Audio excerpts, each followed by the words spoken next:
Warning, this podcast contains heavy spoilers for not just one movie, but entire franchises. We highly recommend going and watching these movies before listening to us as a companion piece that stitches all the timelines into one creepy, crime-ridden story. There will be no more spoiler warnings. We do not break character. After this, there is no turning back. You've been warned. Hit the music. You are talking about the nonsensical ravings of a lunatic mind. It's alive! It's alive!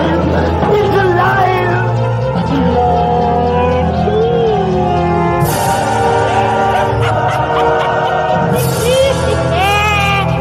It's alive! It's alive!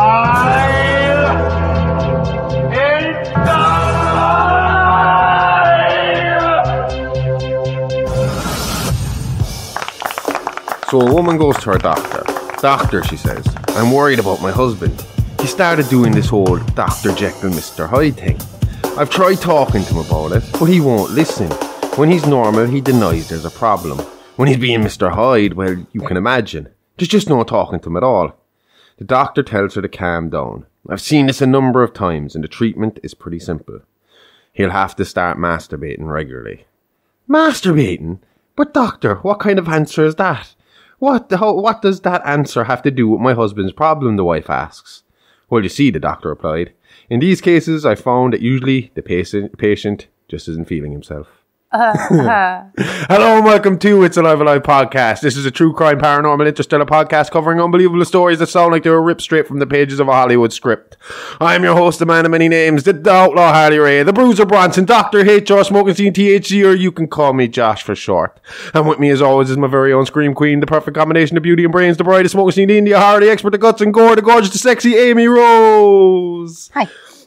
And this week, we're hopping in the DeLorean for a trip back in time. That means one thing, it's an Amy episode.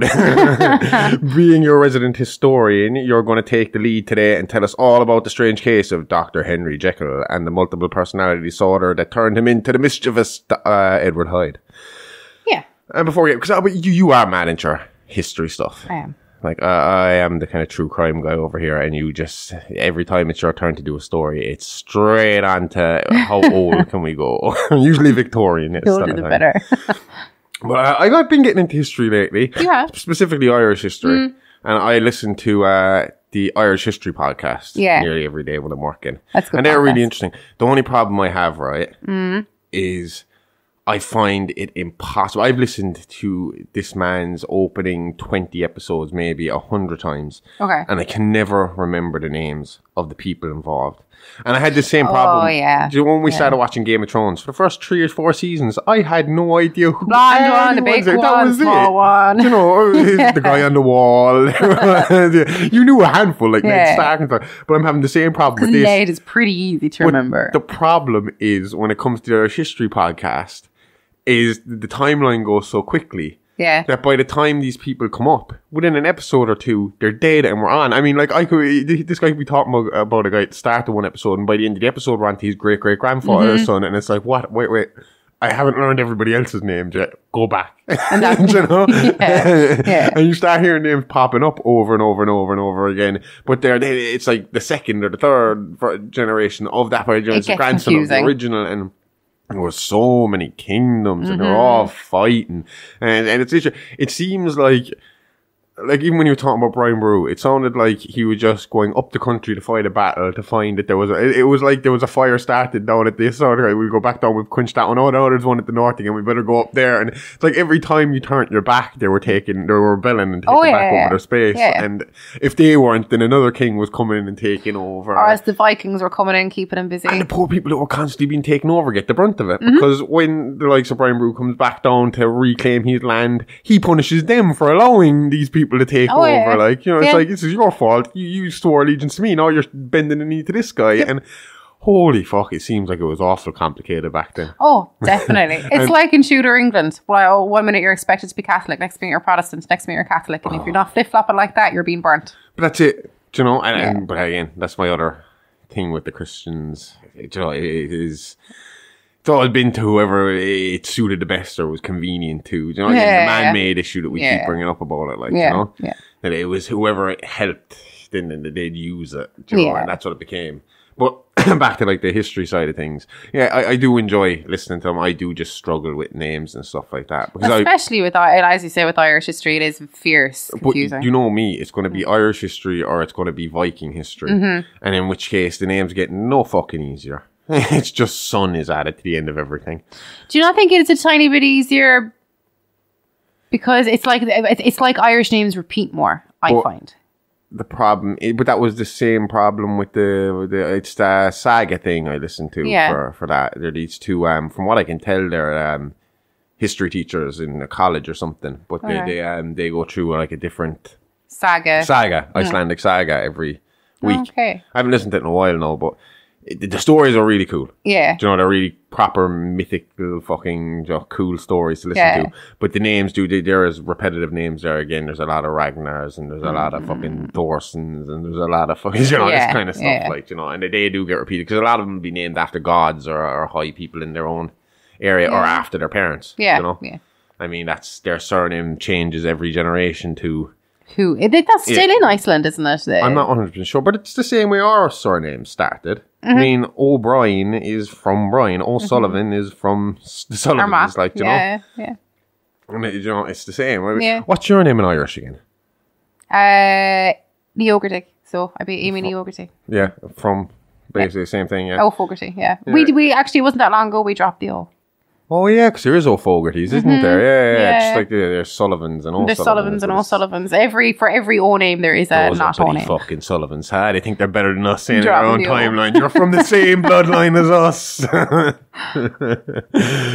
Oh, Christ. All right, do you want to start getting into this story of Jekyll and Hyde? Because I know there's a few kind of different avenues you can go down with this. There is. And not just the multiple personality disorder avenue. There's a few theories. Because, I mean...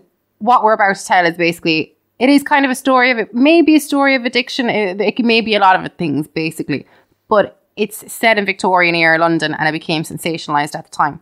So before we go into the kind of the urban legend of it, you have to remember that Victorian London at the time was full of superstitions and urban legends, such as Sweeney Todd and Spring-Heeled Jack. So these urban legends would be strengthened by the publishing of penny dreadfuls.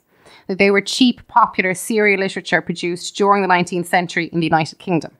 The term typically referred to a story published in weekly parts of 8 to 16 pages, each costing 1 penny. The subject matter of the stories was typically sensational, focusing on the exploits of detectives, criminals, or supernatural entities. So just like comic books? Basically like comic books. It was very much aimed at kind of young males, like, you know, like the demographic.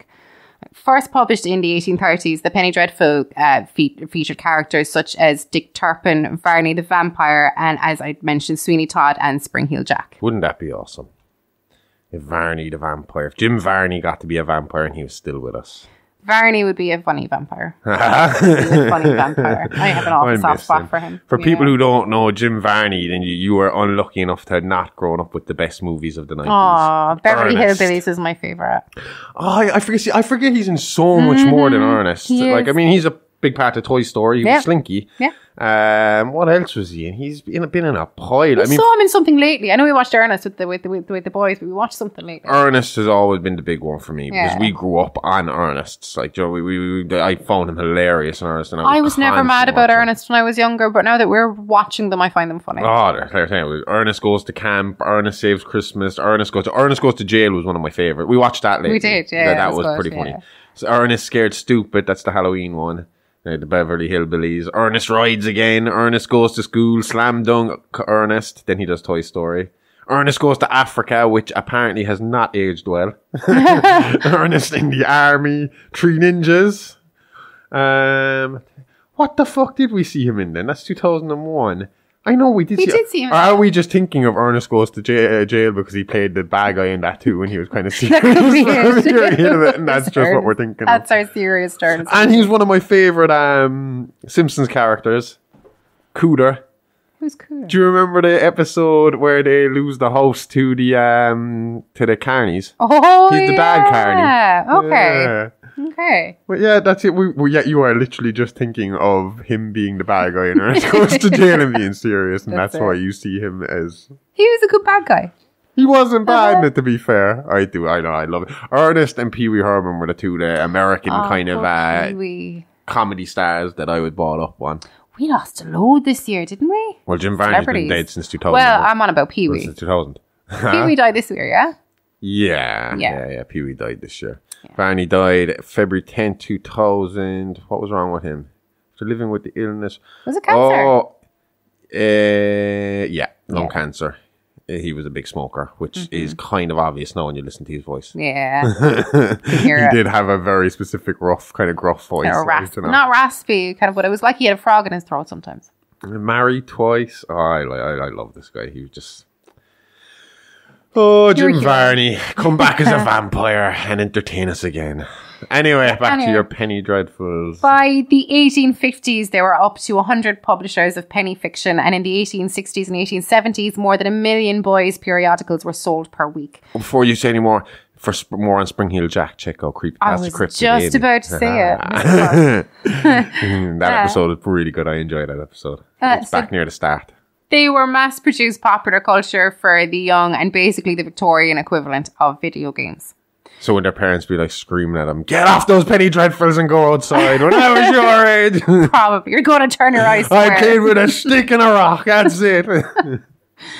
So the imagination of Victorians was often gripped by even the slightest whiff of the unexplainable or paranormal. Which would be way bigger back then because they couldn't explain a whole pile yet. Huge. And they didn't have great lighting at night. Yeah. So...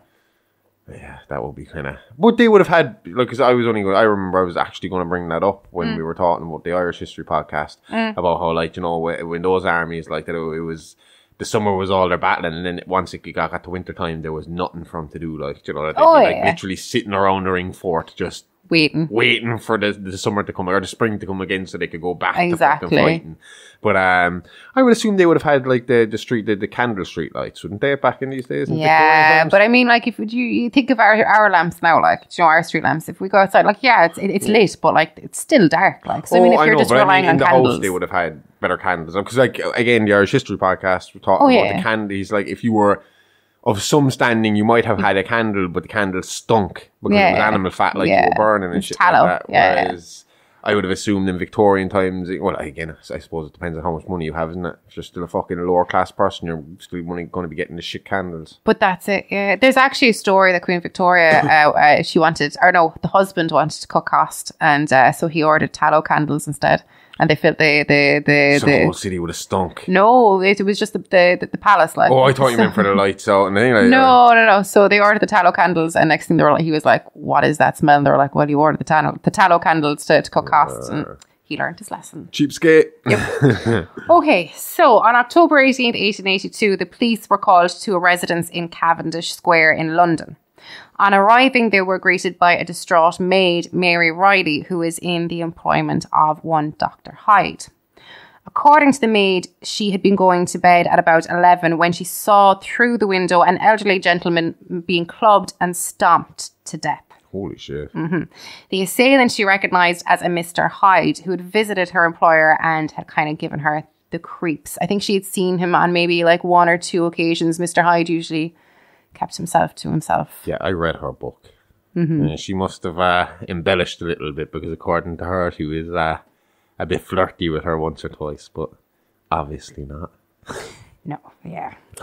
Okay, good, because I didn't research her very hard. I glanced over her stuff. If you ask me anything specific, I'm going to be lost. Yeah, I mean, like, there's bits and pieces in her account. Like you said, I don't think a whole load of it is reliable. But I mean, like, I think it's, like I said, sensationalized. This story has been very sensationalized over the time. Who doesn't know fucking Doctor Jekyll and Mr Hyde? The Looney Tunes have done Doctor Jekyll and Mr Hyde. That was one of my favorites. When Tweety Bird would take drink the juice and then go fucking crazy and start beating Tom, or not Tom, but Sylvester up. And Sylvester wouldn't know what's going on. I'm pretty sure they did it with Tom and Jerry too. Most cartoons have. Tom and Jerry, it was a kind of a joke thing where, wasn't it where he got the kangaroo, the baby kangaroo, and he made him look like Jerry. And he kept replacing him. Jerry kept replacing himself with the kangaroo to scare Tom. Yeah. Sorry. They probably did a Doctor Jekyll Hyde. Nearly every fucking cartoon has done it. Definitely. It's been done. There's piles of old movies about it, from the black and white era. Yeah. So it was hugely sensationalized. Same way we sensationalize serial killers now, make movies about them, Exactly. I mean, there's a proper Zodiac movie, but there's also a Zodiac killer movie that's absolutely fucking ridiculous where he comes back. There's a BTK Returns movie, there's a lot of really dumb fucking movies. Amityville has got a bunch of fucking sequels to that fucking story. Yeah, exactly. So, I mean, it was natural that, especially back in those days, a story like this, which could be interpreted as many ways, would get kind of mixed up in this whole monster fascination and paranormal fascination that would have been going on at the time when they were super religious and wouldn't have had a fucking clue about science, not a proper idea of science, Yeah. So, anyway, so the police went and investigated and they found the body of the gentleman in the lane, half a cane in the gutter near the body, which was assumed to be one half of the weapon used to club the man, the other half clearly having been taken by the assailant. On the gentleman's body, they found only a purse, a gold watch, and a sealed letter addressed to a Gabriel John Utterson, a lawyer. So it wasn't a robbery then? Because he left everything there. He left the gold watch, he left the sealed letter, or he left a purse. Mm-hmm. So this guy, obviously, he was killing this guy to get him out of the way for something, was it? It wasn't a case of, I need money. Exactly. When your average kind of Victorian time fucking robbery. Yeah. Yeah. So that morning, the police took the letter to Mr. Utterson, and reading the letter, he asked to be brought to see the body before making any comment. So upon being brought to see the body, he instantly recognised the man as Sir John Danvers, a 70-year-old member of Parliament. Now is he like a politician? Yeah, like a TD. So this would be a big deal. Oh, yeah. You don't kill a member of Parliament. Or anyone, but... I wonder, do they have the same rights as, how I was saying about the capital crime, where you get 40 years in prison now, straight away if you kill a guard or a priest. I wonder, would politicians have the same on their name? Would you get a capital punishment for murdering a politician? It would make sense. It would make sense, because they're working for the country, Yeah, I don't know. What about the president? I would have to assume, yeah. That would have to be lifelike. That would have Even to be though like our president is more ceremonial than I mean. And absolutely nobody would want to kill that man. He is just the cutest. Yeah. We'll look it up for the next episode and see what the penalty is for killing a politician in Ireland. And I mean, again, Mr. Danvers was known as being a genuinely nice man. So I mean, I was just about to say it must be a high cost in Ireland, because we got a lot of politicians and a lot of people that hate them. So I mean, there must be a high, because there's no one trying to assassinate him. There must be a high price to pay in jail for killing. Yeah, it must be capital. It has to be. I think the worst that we've ever heard here, was it a few years ago? But I think she did like a few weeks for it. Didn't she throw like a pie at one of them, or cream or something? That sounds familiar. Yeah, but I can't. You wouldn't know where. I wouldn't be able to tell you if it was Ireland or. Oh, that was Ireland. So, yeah. I remember it was Ireland, but I don't know where in Ireland. But it's definitely Ireland. The guy threw the shoe at President Bush in America. George Bush. Did you do time for it? I can't remember. I think Bush might have pardoned him on the situation, but it was. Would that have been seen as an assassination attempt? No, because I think it's seen as a fucking real insult in Islamic culture. I think that was the point. He was a Muslim that did it. He threw the shoe at him. This is the height of the 9/11 shit and the war on terrorism. Okay. And he was making some speech and he threw the shoe at him. And I know he was obviously arrested for it and all that stuff, but I don't think he did any time for it. Well, probably, I think it would have been a PR kind of disaster for Bush, because, this guy's protesting your war on terror that's causing him so much pain as a Muslim. Because, in all fairness, you can say what you want about that whole war on terror. Every Muslim I've ever met's been a nice fucking guy. They were stereotyped at the time, and they were put down really far. It was kind of like what I say about the North. I was talking about the North of Ireland. Actually, I was thinking about it. I was talking to myself. And it was like this crazy thing of like, they act like it's this Catholic versus Protestant fucking thing. But the religion had nothing to fucking do with it. It was just a symbol for Ireland and England, and that was all it was, It didn't really fucking matter. I was thinking to myself, I was like, well, would I have been safe there in the 80s? Because I'm not a fucking Christian. And I was like, no. They would have turned around and said, well, what are your fucking parents? And I would have said Catholics, and the Protestants would have shot me. Yeah. You know? And it would be the same for a Catholic looking at a Protestant. You're not looking at the religion. The religion's only a symbol of what country you're representing, you know? Exactly. And you know, these Muslims kind of got branded with what this terrorist group were doing, representing, you know, and what they were representing. It would be like branding everybody in the Republic as IRA members, and everyone, you know, and everyone that opposed them as being loyalists. You know, and it's not the fucking case. Like, no. But someone threw a shoe at him. That's the only one I remember. But yeah. Shoes in America, cream pies in Ireland. All right. Oh, God. We both. Okay, we do not. No cream pies in Ireland. We're still a Catholic country. Well, maybe. They don't like condoms. So, yeah. Maybe that's okay with the Catholic Church. I don't know. I'm not up in the rules anymore. Okay. So, when Mr. Utterson was asked if he knew a Mr. Hyde, he asked if he was a particularly short man. So that was kind of lining up with what Mary Reilly had told the police. And when he was shown the broken walking stick, he immediately recognised it as one that he had given to his friend years earlier, Dr. Jekyll. Oh. Mm-hmm. Advising that he knew where Hyde lived, he led the place to the place. That sounded fierce Irish. The place. I led the place down the road there. Brad Pitt. Call the police! Call the police! Advising that he knew where Hyde lived, he led the police to a dingy apartment in the Soho quarter of London. Here they met Hyde's landlady. I can't speak tonight. And they questioned her about Hyde's movement the previous night. That's crazy. This is the exact same story as Richard Ramirez. The police went down to his shitty little fucking dive hotel room in Skid Row and questioned his landlady about it. Yeah. And his landlady was saying, like, Richie, he comes in here. He said she joked about it. That she was watching the news one night and he came in, you know, to reception. He was like, hey, wouldn't it be funny if I was that guy? And then he walked off with it. Everyone down there knew him as Cocaine Richie, with the good hair. He did not have good hair. Apparently he did. Apparently it was very healthy hair. That was one. Was it mugshot? Is it mugshots? Is that a mugshot? Well, one of his victims even said it. Like one of his surviving victims, it was like that's how she described him. He was like good Becky hair. With the good hair. No, in all fairness, she also said he was a kind of good-looking guy. But unless he drastically changed between that and pictures. His teeth are supposed to be terrible, and the smell of his breath was like, well, that was the big thing. That was the big thing. Like survivors would say, like that. You know, it was just the smell of his breath and fucking his teeth were rotten. Like, yuck. But again, he was a fucking. Maybe he was cranky because he had sore teeth. Huh? Or maybe it's because he grew up in a family. We'll get into it eventually when we do Richard Ramirez. Oh, I know it was shit. Yeah, his cousin shot his wife in front of him, and he only did something like 2 years for that. The cousin? Yeah. So did Richard Ramirez kind of look at that and be like, yeah, I can do this and get away with that? Then he moved in with his sister, whose husband was a peeping Tom, and took young Richie along with him to go peeping. So yeah, the Night Stalker was well fucking trained. That's disgusting.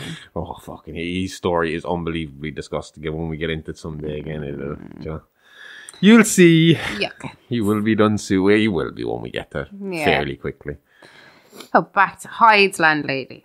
So she said that he did arrive home very late the night before and left barely an hour later. This, she indicated, was not unusual for Hyde, as he kept very irregular hours. And in fact, she hadn't seen him before then since 2 months prior. So they asked to see his rooms, and they noted that the rooms that Hyde did use were elegant and nicely furnished. However, they also noted that the rooms did look like they were hardly ransacked in the very recent past. There was clothes lying around that had their pockets turned inside out, drawers were left open, and there was a pile of grey ash in the fire hearth looking as though there was papers that had been burnt recently. Oh, get rid of the evidence. All right. Yeah. So in these ashes, the inspector found the butt end of a green checkbook. Okay. Mm-hmm. And behind a door in Hyde's room, they found the other end of the stick that was used to beat Danvers. And the stick was instantly recognised by Mr. Utterson, again, to be the gift that he had given Dr. Jekyll. Okay. So they have this guy dead to rights. All the evidence is right here. Yeah, basically. Okay. So visiting the bank with the green checkbook, they found that there was several £1,000s in Hyde's account. Well, that was obvious from the look of his house. It was well furnished and all that stuff. You knew he had money straight away. I kind of gathered that myself. Exactly. But he was a scruffy looking man. Didn't rob the fucking guy he killed, so he must have had money. Yeah, he clearly wasn't fucking shy of cash, like, you know. Well, Utterson would have known that he had money to a certain extent, but we get into that in a minute. So they had thought that the obvious course of action would be to wait outside the bank for Hyde, as he almost certainly would come to withdraw money. However, Mr. Hyde actually managed to keep a very low profile, and very few people had actually seen him. Mary Reilly even had only ever seen him twice. I think the butler had seen him fleetingly on one occasion. I mean, he was allowed to come and go from Dr. Jekyll's house. He was kind of like Dr. Jekyll's, according to the maid, Dr. Jekyll's kind of second, like he was kind of training him, kind of coming up. The way she talked in her book, you'd swear like they had a full-blown romance. Yeah, she did kind of hint at that, but I think, again, yeah. But it could have been to Tara, because, again, they were in trouble back then. Like, bad of an Irish lady, but, jeez, come on. Yeah. Trying to cash in. Exactly. But, I suppose you couldn't blame her either, though. If you're just a maid for this guy, like, you know, in that time. Yeah. If you get a chance to make a few quid, and all you got to do, it's the same as today. You'd sell your story in a happy. Everyone does, you know? Yeah. I'd assume it would have been similar back then, selling the story to the papers or writing a book and releasing it. And especially with the status of the story of Jekyll and Hyde and the movies made later and stuff. Yeah. So, he was coming in as she kind of said as well that kind of he was coming in as his second. So he was allowed to come and go from the house, but he kind of, again, like the landlady said, kept weird hours. So it was nearly always when there was nobody around. So when everyone's in bed, he's lurking the hallways. Basically, not even lurking the hallways, just hardly getting to Dr. Jekyll's lab. Get my knees and getting out of there again. Yeah. Okay. Kind of skulking around the lab more. So. What was Dr. Jekyll a doctor of? Medicine. Okay. Yeah, so at the back of his house, he had a laboratory, but he also had an old theatre, an old operating theatre, but it was one of these learning ones, so that you'd have the stalls around them. So the old-timey one, with the straw on the floor, and yeah. So that afternoon, Mr. Utterson paid Dr. Jekyll a visit, remembering the stick that he'd given him. He found Dr. Jekyll at the rear of the house, huddled up to a fire in the back room off the laboratory, looking deathly pale. Utterson asked him if he had seen or if he had heard the news, to which Jekyll replied that he had, but he vehemently denied that he was helping to conceal Hyde when questioned by Utterson, obviously over the connection with the walking stick. Yeah. He'd know him, like. Yeah. According to the maid, obviously the maid, yeah. There multiple times. Exactly, but I think the big thing is the murder weapon. Oh, yeah. Right. According to Utterson, Jekyll swore that he would hear no more from Hyde and that he was quite confident that Hyde was finished with them. When asked what made him so sure, he produced a letter that he had allegedly received from Hyde. Being at a loss as to whether or not he should show it to the police, he asked Utterson to look over it and to give his legal opinion. According to Utterson, the letter was written in an odd upright hand, signed Edward Hyde. The contents instructed Jekyll was not to worry about Hyde's safety, as he had a sure, safe means of escape. And when he asked if he still had the envelope, Jekyll had said that he'd burnt it before thinking of the significance of the letter and the envelope. However, there was no postmark on the letter or on the envelope, and Jekyll advised that it had been handed in. So, like, it hadn't been posted, it had been delivered messenger. He hand-delivered it himself, yeah, I get it. Yeah. So, sorry, I'm not. No, I was just about to ask it myself. But okay. Yeah. So what you were saying about Mary Reilly there, I mean, like when you kind of look at the letter, don't worry about me, I'm safe. Maybe she might have been getting at something. That seems to be someone, I mean, for how mad kind of Jekyll kind of seems at Hyde at this stage. What do you mean? As in the letter assuring Jekyll that Hyde is safe. You're not going to hear from me. I'm safe. It sounds nearly like a breakup letter, don't you think? Dear John letter. Why? Do you think there was something going on there? No, it's just now that you point out that Mary Reilly kind of like she did kind of include that maybe there might have been a homosexual. Yeah. No, she didn't. I didn't mean between them. I meant between her and Hyde himself. Oh, I thought you were getting at Doctor Jekyll and Mr. Hyde. No, the way she played it, I always thought it was a thing of her and Hyde had a thing going on, and she did allege that once or twice as well. Yeah. And that's what caused him to see the error of his ways. Oh God. You know. Anyway, Strangely enough, though, while on his way out of the house, Utterson asked Jekyll's butler, Poole, if he could describe the person that handed in the note, to which Poole replied there had been no note handed in. Anything that had arrived came by post. So Utterson believed that it must have come through Hyde's laboratory door, because there was a separate entrance for the lab. Okay. Mm-hmm. So here's where it gets kind of interesting. But see, I just assumed Hyde bought it to the laboratory himself before fucking off. I didn't think he'd hand it in. If he's this guy's skulking around at night and not wanting to be seen by people, he's not just going to show up on his last day and be like, "Here, give this to Jekyll. Talk to you later." Do you know? But again, why leave a witness at the last few people minute? have seen him. That's what I'm saying, though. Yeah. Why would he hand it in to the butler? Like, he's going to wait until it's night time and make his own way to the laboratory and just leave the letter there and go away. True. Do you know? True. Yeah. That would be my assumption. Like, you know, if a guy doesn't want to be seen, he ain't just going to start suddenly just to deliver a letter. Yeah. Yeah. So Mr. Utterson brought the letter back to his office where he showed his clerk, Mr. Guest, reasoning that as Mr. Guest had a keen interest in handwriting, this would be a good next step. Oh, so they had handwriting analysis back then, did they? Mm-hmm. Handwriting analysis is a tedious and methodical process that relies on extensive knowledge of the way people form letters, including whether they use light pressure or heavy pressure, large letters, narrow spacing, and more. The characteristics of letter formation are unique, and the physiological, is that the right word, physiological? Physiological. Yes, I got it right. Process behind writing. The ways in which a person's fine motor skills can affect his or her handwriting can leave clues about the author's identity. The primary basis of handwriting analysis as a science is that every person in the world has a unique way of writing. When we are all kids in primary school, we learn to write based on a particular copybook, a style of writing. Which copybook or handwriting comes from depends on where and when we grew up. So at first we all probably wrote in a similar way to kids of our own age and location, but with the passing of time, those writing characteristics we learned in school or style characteristics became only the underlining method of our handwriting. We developed individual characteristics that are unique to us and distinguish our handwriting from someone else's. Most of us don't write the way we did in first or second class, and while 2 or more people may share a couple of individual characteristics, the chances of those people sharing 20 or 30 individual characteristics is so unlikely that many handwriting analysts say it will be almost impossible. Mm-hmm.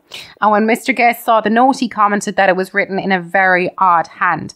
Mr. Guest asked to see any correspondence that Utterson had received from Jekyll and compared both pieces of paper side by side. Both sides of handwriting were almost identical, saving one thing. Both were differently soaped. So was Jekyll covering for the murder? Okay, so just to step away from the murder for a minute and give you a bit of background about the relationship between Jekyll and Utterson before we actually explain. So Utterson and Jekyll had been good friends for a long time. And as we said, Utterson was also Jekyll's lawyer. So Mr. Utterson first came across Mr. Hyde was when Jekyll had approached him to have his will changed.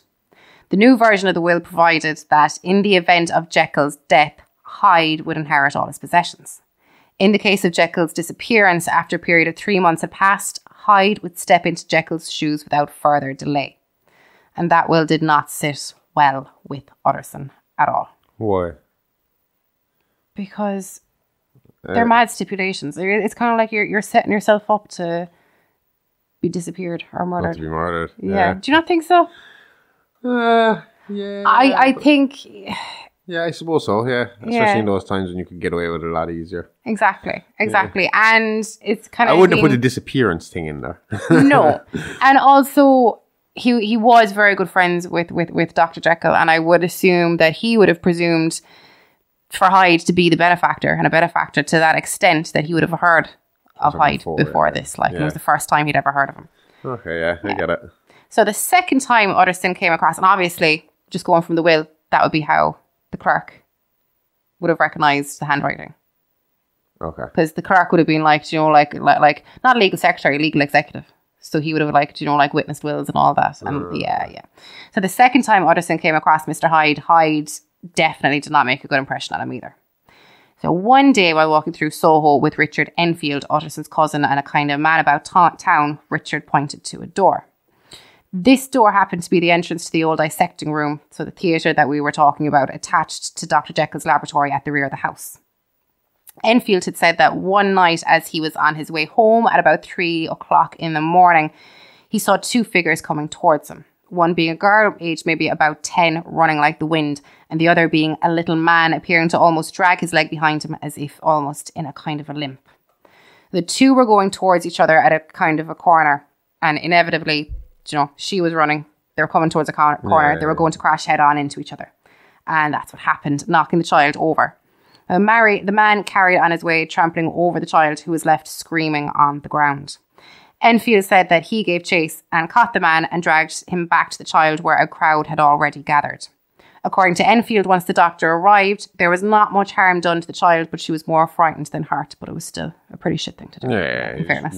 Basically, he just ran through her, is it? Oh, yeah. Didn't stop.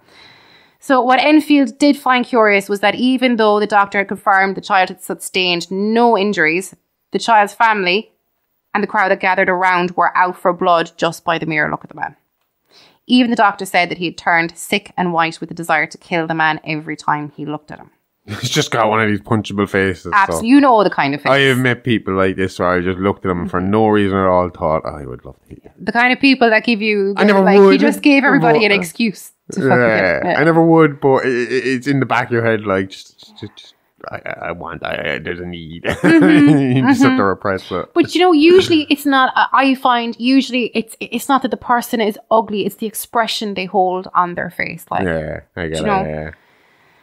So the women that had gathered in the crowd, he said, had to be held off by the men because apparently they were as wild as harpies, quote. What does that mean? Hang on now. Are you saying like the men wanted to kill him and the women wanted to ride him? No. Harpies. They wanted to fucking tear him to pieces. Oh, that's okay. Yeah. Like, what the fuck all the is mammies going on coming here? out over the 10-year-old child. Uh-huh. Like, all the mammies coming out. So they gave the man an ultimatum. They could either make sure that his name was sullied, losing all his friends and never being able to receive credit again. That was huge. So, I mean, like, if you knew everybody, you were going to get along back then. Do you know that kind of way? But like that's it was your kind of muddy your name, like. Yeah, I always think after watching, blackball you from everything. Like. Yeah. I always kind of think of it like the episode of Black Mirror where she goes in and she's getting all the likes. Oh yeah, the social media episode, and your status in life is based on your social media status. Oh god, basically the Victorian version of it. I'd hate it. Oh, we'd be the lowest standing people going, no effort. We'd be living in a tent all. in a field right now. Maybe we get points for the podcast though. Maybe. What, you just mentioned the Catholic Church and cream pies at the same time. That would get attention.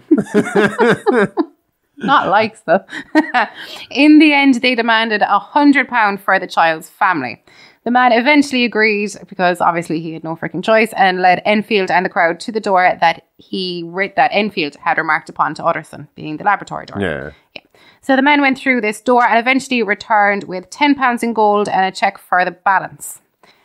Enfield, believing the cheque to be a forgery, waited with the doctor, the child's father and the man until the bank opened to cash the cheque, which turned out to be genuine. Utterson also noted that Enfield had remarked that he had sometimes studied this little house from time to time and noticed that hardly anyone went through the door except for his, in quotes, friend, but that the windows were always clean and the chimney was always smoking, so somebody must be living there. When Utterson asked Enfield if he could remember the name of the man from the cheque, Enfield said that it was a Mr Hyde. When asked what sort of man Mr. Hyde was, Enfield had said that although he was unable to describe the man, he could say that he was extraordinary to look at, in that he never saw a man that he disliked more. So is this guy kind of like Ted Bundy with the kind of being the kind of nondescript kind of... Like I've always said Ted Bundy would have probably been a great spy. Because he just kind of blended in with everybody, but when asked, it was usually like, "Oh, the kind of good-looking guy that it was just ordinary." You know? Yeah, I mean, like they could describe things that he was short, that he had a limp, but when every description about his face was just that he had basically, like you said, a punchable face. Okay, but it doesn't really describe someone. You couldn't draw like a police report, sketch from that. Like, I wonder what police sketches would have been like back then. Because I mean, art is art. I mean, there still would have been people able to take descriptions and draw. Oh, there would have been. The quality been as good? Or would it have been better? There is a Jack the Ripper sketch, isn't there? I don't know. I don't know about that. Ripper police sketch. Yeah. I'm pretty sure. Yeah, he's got one of those curly moustaches. Yeah. Yeah, I mean, it looks... Yeah, from what I can see. Weird. I think they might have been trying to H.H. Holmes them, though. Looking at him. So, anyway, obviously, after hearing such a story of the benefactor of his friend's will, he wanted to find out more about Mr. Hyde. So he went to ask another friend, Dr. Lanyon, if he had met Hyde before. Dr. Lanyon was a great friend of Jekyll's, and Utterson thought that if anyone had met Hyde, it would be Lanyon. However, Lanyon had never met the man. Furthermore, he had told Utterson that he didn't really associate with Jekyll anymore because he had concepts that became too fanciful for him, and he did not agree with a lot of his scientific concepts. So Jekyll would have been a bit of an experimenter, would he? Yeah. Pushing the bone. But that's how medicine was back then, wasn't it? That's how they discovered better ways of doing things, was guys bought corpses off of fucking grave robbers and went into their room and dissected them and found how everything worked and how everything ticked, and that's how we got medicine today. Within reason, though. I mean, it still would have been frowned upon if you, like, Frankenstein them. Oh. I mean, like, it's one thing to rob the bodies, but... I know robbing the bodies was illegal. Yeah. I mean, but the point is that that's what they did. That's how medicine came along as it did, like, you know. But if that didn't happen, medicine probably would have been pushed back another fucking couple of decades. Probably. They would have gotten there at the end, but it but if they weren't cutting people up from the start, they weren't going to figure out what was on the inside. Exactly. You know? Do you ever see the cages over the graves? To stop them from grave robbing. Yeah, and some of them, they used to be taken off. You know, they'd be there for maybe a few months, and they'd be like, right, nobody wants that body because it's too... And then they take them off. But some of them, they just never came back for them. I don't know how definite this is because I can't remember the source. Yeah. But definitely one of the Ed Gein things I watched, and I'm pretty sure I did say it in our Real Monsters episode on Ed Gein, that the reason he didn't rob his own mother's grave was that she was encased in concrete. Something to do with the foundation or something, or the way the graveyard was laid out, that a few of them had to be filled with concrete to keep, I don't know. Maybe some siding or something? Yeah, I'm not 100% sure. Oh. But, so maybe there was a cage. That's probably what would have been. That would have been easier than putting cages on it, just concrete and over them. I don't think the Victorians had concrete. No? How did they build their houses and stuff? Mortar, I'm presuming. Is that not I'm doing a lot of Googling. Well, then just put blocks and mortar down there and fucking, brick it off, do you know? Yeah, but a cage that you're just hammering into the ground takes 2 seconds. I was just thinking of the hassle of making a cage. Yeah. Sure, they had concrete, but it was for fireproofing floors. Yeah? That's all they used it for? Mm-hmm. It wasn't reinforced as we know it today. Okay. So, basically. Hey, you. Yeah, you. You like the podcast? Want some more? Then head on over to our Patreon page, where for just €5 a month you get up to 12 extra shows in that month, along with piles of mini-sodes covering fun facts from the world of horror and true crime. Each week we drop multiple shows such as Real Monsters, where we look at the inspiration behind the movie Killers, or Behind the Mask, where we take a look at the influential people and happenings in the world of Hollywood. All this, plus movie reviews, watch-alongs, and regular AMAs. That means ask me anything. You really do get a bang for your buck. And by bang, I mean like podcast. I'm not soliciting or anything. Shit. Moving on. For just €5 a month, all this could be yours. So head on over to www.patreon.com/IAApod. That's www.patreon.com/IAApod. And start listening now.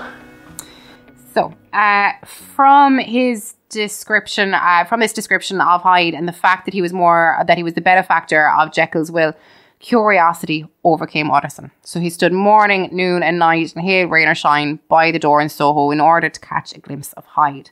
Finally, one night at around 10 o'clock, Utterson laid eyes on him.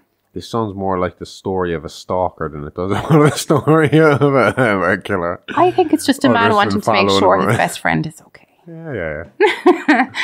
What else are you going to be doing in Victorian fucking times? Well, just stand on the street. Or stand around looking at shit. So, the man that he saw was a man that he described as small and plainly dressed with an odd light footstep.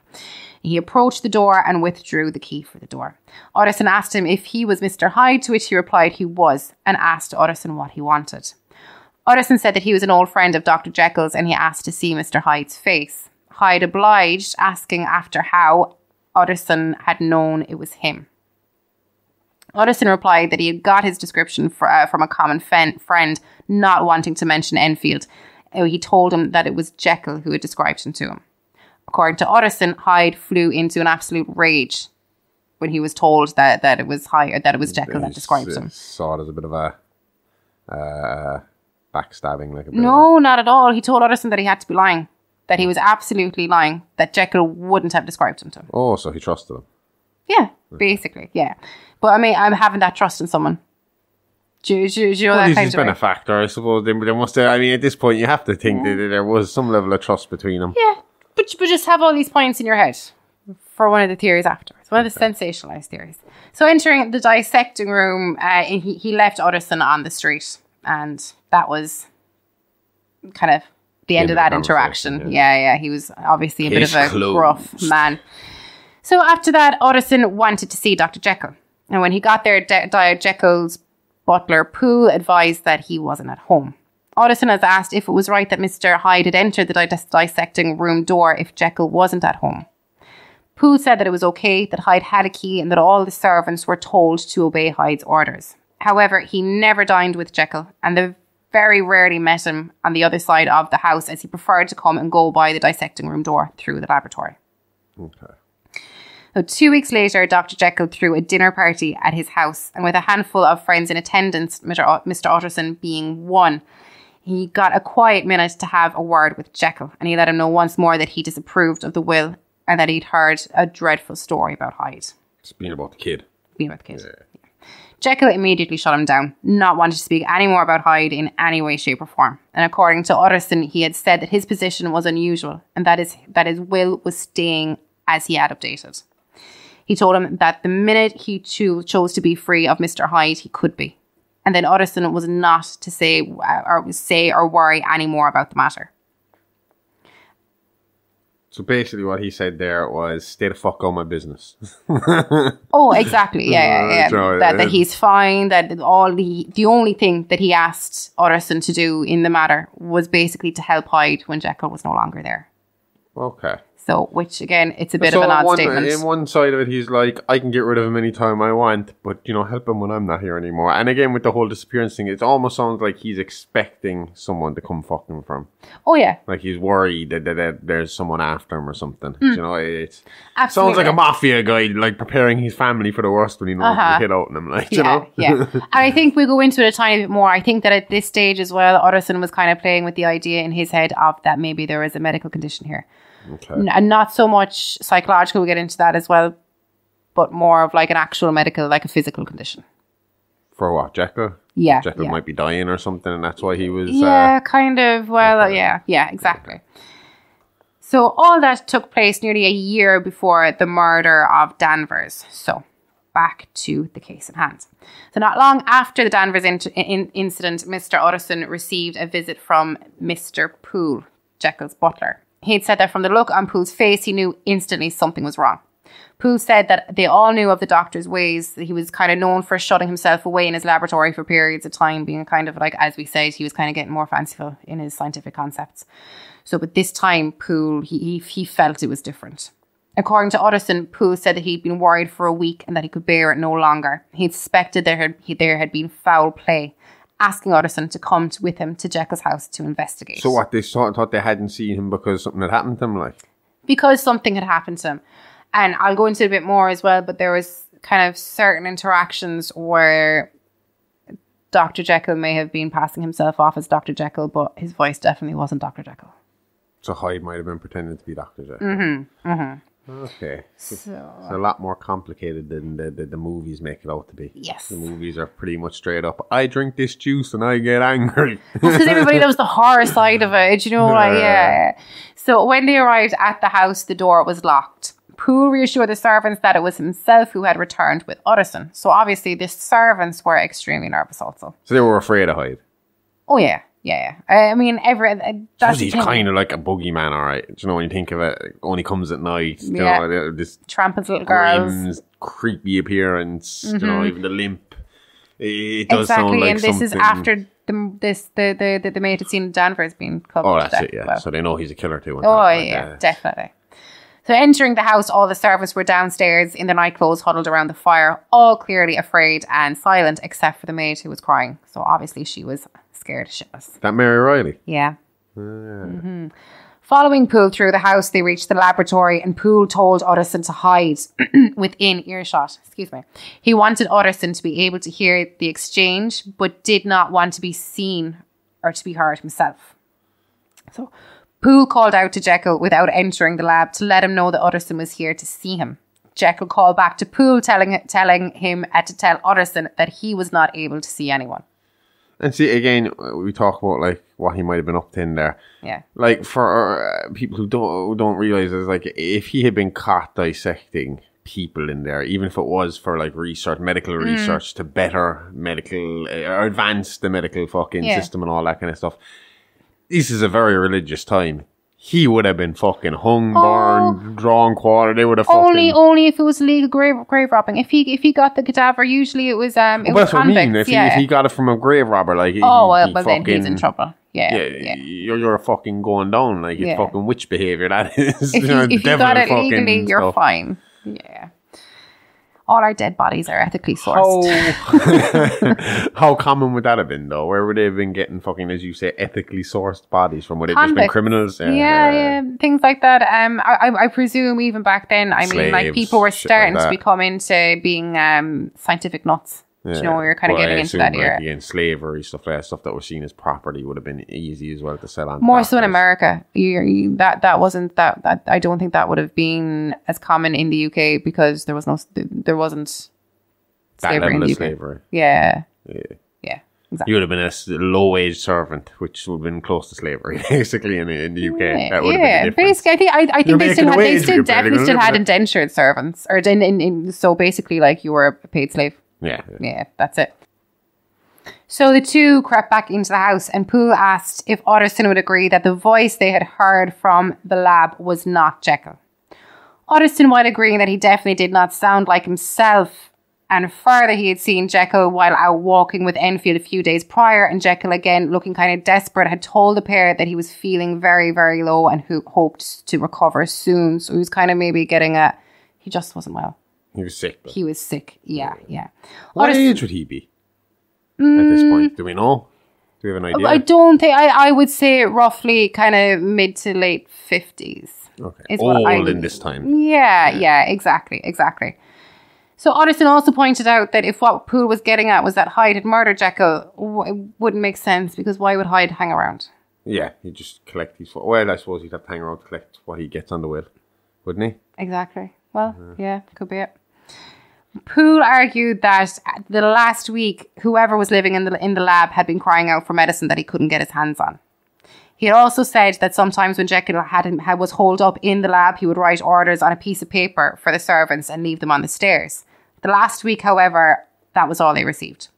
Papers on the stairs full of orders and complaints. Poole had been sent all over the city searching chemists for a particular substance. But every time he brought the said substance back to Jekyll, he was sent back to the chemist with it, as it was said. He said that it was impure. Just get me the Sudafed, man. Basically. Fucking cooking up fucking Walter White and fucking in the laboratory. Again, that is one of the theories. But Utterson asked Poole if he could see one of the notes that was sent to the chemist, and Poole produced a note which read... Oh, I like this. Dr. Jekyll presents his compliments to Messrs. Ma. He assures them that their last sample is impure and quite useless for his present purpose. In the year 18... There is parts missing from the notes. So all we know is that it's like... So we don't know what year it was. No. Dr. J purchased a somewhat large quantity of Messrs. What the fuck is Messrs? From Messrs M, it's like Misters. Okay. Yeah. He now begs them to search with the most sedulous care, and should any of the same quality be left forwarded to him at once. Expense is no consideration. The importance of this to Dr. J can hardly be exaggerated. At the end of the letter was sprawled, as if in an emotional rage, "For God's sake, find me some of the old." That sounds nasty. Find me a good bit of that hole. A Gill faction, alright. Alright. Utterson read the note and pointed out that the handwriting was definitely Jekyll's, which Poole said that he had agreed with until he caught a glimpse of the supposed Jekyll or Hyde, whichever we're going with, one night. Except he said for just a moment his Hyde or Jekyll fled when he saw him, but he was wearing a mask. Hold on, no, 1 minute. What do you mean Jekyll, Hyde, Jekyll? Are we saying they're the same person, or is it? Right now, Utterson is saying that it's Dr. Jekyll. Poole is saying that it's Mr. Hyde. Oh, because he's saying Hyde killed Jekyll and is pretending to be him, and they're disagreeing on... And Utterson saying you're kind of mad. Okay. Yeah. And he was wearing a mask. And he was wearing a mask. What kind of mask? Just a mask, hiding his just to hide his face. Like a Phantom of the Opera kind of mask kind of thing. I'm kind of picturing it. The mask, if I'm being very honest, the mask wasn't described. But I'm kind of picturing like a pillow with the two. I'm sure it wasn't. I'm picturing Chucky in the last episode of Chucky. Do you remember when he was walking around with Phantom of the Opera mask, but it was covering his 2 eyes? Oh, yeah. I like the Phantom mask, to be honest. It looked cool on Chucky. It did. So while Jekyll was a tall man, this masked person he saw was of considerably shorter stature. And that he also said that he was absolutely sure that a murder had been committed. When Utterson asked him if he recognised the masked figure, Poole replied that he believed that it was Hyde, not only for the resemblance in height, but also he was the only other one with the key to the lab. Had to be one of the two. Had to be one of the two. So deciding that the only thing to do was to investigate the lab and the adjoining back room, they weaponed up. Utterson taking a kitchen poker, which was usually my choice of weapon. What, the fire poker? Yeah, if you're not here, I'll have the poker with me. And Poole, he got an axe from the old operating theatre. Poole had a better weapon. Oh, definitely a better weapon. I would like to know why there was an axe in the operating theatre, though. That's scary. That probably would have been, something they use for... Bone saws. That's how you get through bone. Yeah? Mm-hmm. Oh, but it wouldn't... Yeah, so... Whoa, it would have just been like a handsaw, bone saw, like... Just like a hacksaw. Yeah, exactly. Are those kind of rectangular ones with the thin blade? The thin blade, yeah. Straight, yeah. For cutting through steel. Basically that, but they had kind of like a long kind of wooden handle on them. Now it's really cool though. I was watching. I follow this. He's a pathologist guy, and he was showing his bone saws and their class because they're sharp. Like they open up your skull during your autopsy, but when it's on and your finger goes to it, it doesn't cut through flesh. It is class. Mm-hmm. So they weaponed up, as we said, and went into the old operating theatre. And standing outside the door, Utterson cried out, "Jekyll, I demand to see you," shouting at him that he was coming in one way or the other. So kind of giving him a heads up. "Utterson, for God's sake, have mercy," the voice called back. A voice that definitely, they knew this time, was not Jekyll's. And Utterson fully agreed, shouting to Poole to break down the door with his axe. So this took, again, not too much time, but you know yourself breaking down a door. I assume when they say axe, they mean like a little fucking hatchet kind of fucking thing, like. I don't think it's a fireman's axe. Yeah, like you'd see a fucking Viking holding or something. Yeah. So it would take a bit of hacking to go get through the door. Yeah, exactly. So as Poole broke down the door, they said they could hear a shriek that he said sounded like an animal in terror from the laboratory. Lying before them as they entered the lab was a contorted and still twitching body in the centre of the floor, the body of Edward Hyde. Ooh. Utterson said that he knew instantly that he had taken his own life, as when they entered the lab smelled strongly of kernels. So what, he popcorned himself to that? Sounds like it. Kernels are obviously they're the central seeds inside some fruits and nuts, and they're also... So what, he had an allergy? No. He had an allergy? Or fruit and nuts, and he took the nuts and that killed them? No. They are a source of cyanide. Oh. So that's a poisonous chemical that can cause a death in seconds, especially if it's inhaled. If it's turned into a gas, you're gone. Like. Anyone who's ever seen a World War II movie will know it as the thing that the Nazis take every time they get caught and makes their mouth foam up. Or if you're watching a movie where the Russians are the bad guys and they get caught, they'll take one and their mouth will all foam up. I'm sure it's been in many Bond movies. Definitely. So cyanides are found in substantial amounts in certain seeds and fruits stones. So for example, I didn't know that. Yeah, in bitter almonds, in apricots, apples and peaches. And as I said, if cyanide is inhaled, it can cause death within a matter of seconds. An apple a day will keep the doctor away in my fucking hole. 100 apples will kill you. So Utterson recalled that after the night in question, how he could smell the burnt kernels in the air. So it is safe to say that the cause of death of Mr. Hyde was suicide. Crazy. Okay. So are they suspecting like a murder-suicide here? That he killed Jekyll and then afterwards killed himself, which is a bit crazy considering the whole conspiracy up until this point is that he was trying to get rid of Jekyll for his money, but really... Which will play into what you were saying about the homosexual side of the gay side of it. When I say homosexual, it sounds very bad. I sounded like Archie Bunker fucking trying to talk about gay people there. Yeah. But the whole like them being a gay couple kind of plays in there because one can't live without the other kind of thing. And, it does. Yeah. Which that's kind of nice, but not at the same time if he murdered Jekyll first, unless it was a suicide pact kind of thing. I don't know. But you then tell me. Jekyll also disappeared. So Jekyll's body wasn't found. Jekyll's body was never found. Okay. And so we don't know if his body. Maybe Jekyll fell that effect off and Hyde just killed himself out of heartbreak. Honestly, no, because then he'd still get all the money. Well, yeah, no, sorry. I was about to say, well, no, he'd still get all his money, but if he's that heartbroken. Fuck that. Fuck love, I want the cash. This is why I don't have a life insurance policy. Oh, Josh. When do you want to take that one? Honestly, so it's a bit like Jack the Ripper. Too much time has passed and there's too many stories and legends that have grown up around the fact. There's so many theories that are thrown around at the time, so we'll just go through a few. Now, Utterson, he had asserted at one stage that it could have been leprosy. So, I mean, that can affect the vocal cords and there would be a drastic change in a person's appearance. But I mean, they see each other. That's what I'm saying. He saw them both during the same time period, so it would be like saying, unless he was heavily made up or something when he was going out or something. I don't know. You see, that's the flaw there. Like, I mean, like you have like you kind of tick off the voice change, the appearance change, the height. I mean, like it can affect if that goes. It can affect your skin. It can affect your bones. If it goes into your spine. You would assume again if like we said this Utterson fella, he literally went up to Hyde and said, "Show me your face." Mm-hmm. Surely, if he is as good of friends with Dr. Jekyll as you say, he would have seen Hyde's face and thought, right, they're at least brothers.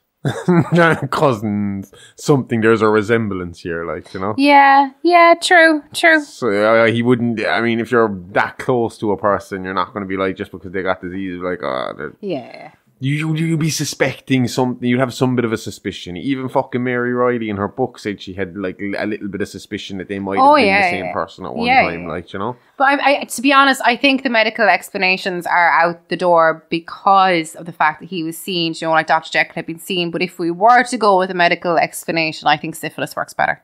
Okay. So, I mean, Mr. Hyde had been seen once or twice in Mrs. Rafferton's, I think it was, brothel at one stage. And Dr. Jekyll had also been known to frequent. Sometimes. But again, this is a very common thing back in there. It's called the world's oldest profession for a reason. I'm not giving out about it. I'm just saying he could have picked up syphilis. But that's it. Yeah, but it was a very common thing to pick up because this was such a common thing for men to fucking do back then. Oh, yeah, definitely. You know? So, I mean, that's another disease that can change your appearance, mental health, and vocal cords within. So, it can kind of range for about 1 to 20 years. So, it breaks down your tissue, but it also adds tissue. So, when I say it can drastically change your appearance, I mean it can fucking drastically. Yeah. Remember we watched that Capone movie with Tom Hardy? Mm-hmm. And it was about his later life. And it wasn't about his gangster time, it was about him with syphilis, and you see it like and that's the reason I think one of the main reasons he was kind of released and there was no more about him afterwards. It was because he got syphilis. They say when he was in Alcatraz he caught it, he picked up he had syphilis going into Alcatraz, but he wasn't getting properly treated for it in Alcatraz, and it just got worse and worse and worse, and it caused dementia and all this kind of shit. So with Capone, it broke down his tissue rather than built it up. Like, it can work in a few ways, but he also had neurosyphilis, so that can cause psychiatric disorders, including depression, mania, psychosis, personality changes, delirium, and dementia. And my part of it now is that literally 1 shot of penicillin and you're cured. Yeah? Yeah. It is 100% curable. Oh, okay. Oh, yeah, I did know that. Sorry. I don't know why I said that. Yeah, as if I was surprised. I know it wasn't curable back then. back then, but is it not just, I mean, like one injection and you're, but now it can't undo, it still does damage, it can't reverse it. But even when they did kind of discover that it was treatable, the problem was a lot of guys would be too embarrassed to go in and say they had it, or, you know, to get tested or checked for it. Like, yeah. Well, apparently your STI checking is supposed to be awful for men. We've never had to do it, thankfully. I've always been nice and good with that. I've had a friend who had to do it. Essentially, it is like an ear fucking cleaning cotton bud, and it's right up the center, right in there. No, I don't have one, but it freaks me out. It was terrible. Again, thankfully. I presume it's much like a catheter. I have had to go through that though. That was shitty. Thankfully, I was asleep when that went in. Not asleep when it came out. I was very insistent. I was awake. It's shitty. No, when they put it in, no, I wasn't. I was asleep. I was in the operating room when they put it in. But when I came out, and I was like, because the worst part about it was like every time I moved any bit, the dragging I could feeling, feel it pulling my penis. Don't think about it.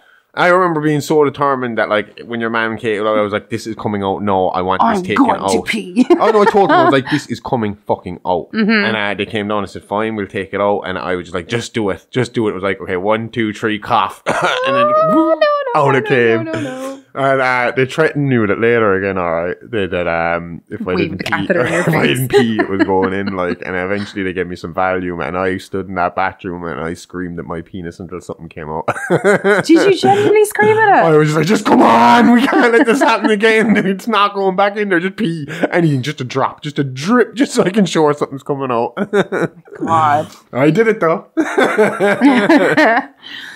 Obviously, because the amount of time that's passed, this theory, I mean, like, it can't be proven. There's no way to diagnose it, but modern experts believe that Jekyll may have had bipolar disorder. But then, again, that doesn't explain the change in appearance. But people with bipolar disorder may be explosive and irritable during a mood episode. Extreme changes in energy, activity, sleep, and behaviour go along with these mood changes. Is there any chance that the height thing could have been him just slouching over? I was just about to say, so I mean, like, if you're depressed, I mean, like, your whole demeanour is going to be different. So you know, I mean, and kind of tying in with that, and again with the letters, then is kind of substance abuse, and that is very common among people with bipolar disorder. So I thought that when you said the thing about him saying I can get rid of him at any time, it sounded like someone said I can stop any time I want. Exactly. Yeah. So some people with bipolar disorder try to treat their symptoms with alcohol or drugs, and because maybe, I mean, he was a doctor who was trying new things. Maybe this was something that he knew there was something wrong with him. Maybe if I take some of this, I'll be fine. Maybe if I take some of that, I'll be fine. And ended up getting himself hooked. So the substance abuse can also trigger or prolong bipolar symptoms. Okay. And in none of these cases, there is no evidence for he is just a crazy man that made a weird potion that turned him into a monster man. Well, that is the legend that grew up around it, because all of those theories there have been put forward, but there is a loophole in each of those theories, and the only explanation that people could come up with back at the time was the Looney Tunes were right. Looney Tunes. That Doctor Jekyll was a man that made a magic potion. He went into his lab. He drank this potion that made him kind of, I mean, it did make him shorter and limp, but it made him a younger man. According to the legend. How long did it take for this story to actually happen and for Jekyll to be missing before they actually started making this monster story about it? Or is this something just this urban legend that just popped straight out of it straight away? It was in the Penny Dreadfuls by the end of the 19th century. So I mean, like, with the Penny Dreadfuls, they were going to be embellishing the story, and then that's how it grew. That's actually, to be honest with you, that whole story is a lot more interesting than I thought it would be. Again, my references are Looney Tunes. South Park. But that was a really interesting story. And some, just interesting theories on what could have been wrong with him or what it could have been. Because, like you said, although they were both seen in the same time, they were never seen together. At the same time. Mm-hmm. And, and then the similarities in handwriting, the similarities in voice, the similarity, and would Jekyll have been particular about who would have been left into his lab? His students were left in there, Yeah, his students were left in obviously when he was teaching, but for somebody else to have a key.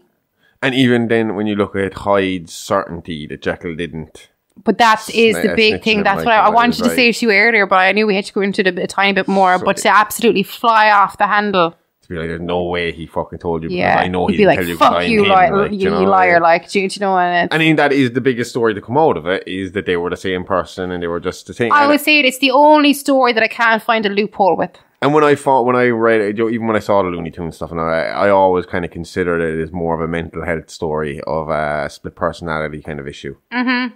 And I mean, there is a few cases that we will cover in the future, like, what's that guy's name? Hang on one second. But where the split personality can change you so much that, like, you know, you can become unrecognizable, you know, and you can become a completely different person, like, you know. The guy I am thinking of that we will cover eventually is Kevin Wendell Crumb. That's it. He is the man we will be covering. I would say that's Patricia. We could get into them next There's year a few other names, isn't there? Yeah. Oh yeah. Hang on, we'll see if there also. He has Patricia, alter ego. Was there a Dennis? Allegedly 24 different personalities. The Beast being the scariest one. Mm-hmm. Barry. Oh, hold on. Kevin Wendell Crumb, Dennis, Patricia, Hedwig, Barry, Orwell, Jade, the Beast. Kevin lives with dissociative identity disorder, DID, which I talk about on Mini Monsters a couple of episodes back. He has 23 distinct personalities. The 21st personality, the Beast, manifests as an insatiable cannibal with superhuman capabilities. We will talk about that eventually, because there's this really interesting story it links into about this folly you do stuff that we keep falling back on, that these two men fell into, where one convinced the other he was a superhero. And in the vein of Batman and the Joker, they thought to bring the superhero powers out of him, he needed to be his ultimate nemesis. And this is a real life thing that happened, and they had their little battle. But this kind of led to this man believing he was a superhero and going to fight Kevin Wendell Crumb, who thought he was a beast at the time. Oh. So it's a really cool story. We will probably get into it sometime next year. And we are working on stuff already for next year. We're catching up. This episode is probably going to go up a little late, but I will have the script for next week's episode, which should go up Wednesday or Thursday already in the next couple of hours. Of this? Oh, yeah. And we will be returning to our roots, as I keep saying. But I am going to stop announcing what subjects we are covering, because I keep getting to the point of, like, I'm like, we're going to cover this subject next week. And then I start researching the subject and realize, oh, this needs more time. I need something shorter. And I fall back and push that episode on to somewhere else to another time, like, you know. Because we do. Don't commit. No, I'm ahead of myself now. I like script-wise. I mean, I'm already researching our first two episodes, hopefully, of 2024. Ooh. And there's a lot more interesting, twisty and turny than I expected it to be. Yeah. So that would be fun. But yeah, I will not be telling people what we're covering anymore. So it would be a surprise if we couldn't get there. Because we've been talking about doing this for fucking weeks. But then we got mixed up with that whole Scream reboot. And we still got one or two bits to do. But we're doing okay. We're getting there. So that's it for this week. We've covered Doctor Jekyll and Mr Hyde. We'll go back to our future, away from Victorian times. Yes. And next week, like I said, we're back there. Well, we might as well say it. I had the script written for that. Yeah. We're heading back to Woodsboro. Yeah. And the year with some ghost fates. And then the week after, probably be some more Christmas fun. Okay, I was like, why are you doing that? I just going to be Christmassy fun before we finish up for the holidays. Okay. So until next week, I'm Dr. Harley Ray Smokenstein, THC. And she's the sexy Amy Rose, who doesn't have any script in front of her, so she can't see her lines. It's okay. You never gave it to me. You wrote the script this week, lady. So I have a script in front of me. It's Alive, all the guts and gore, none of the guilt. See you next week. Same Alive time, same Horrorverse channel. Love you. Bye-bye. Okay, lady.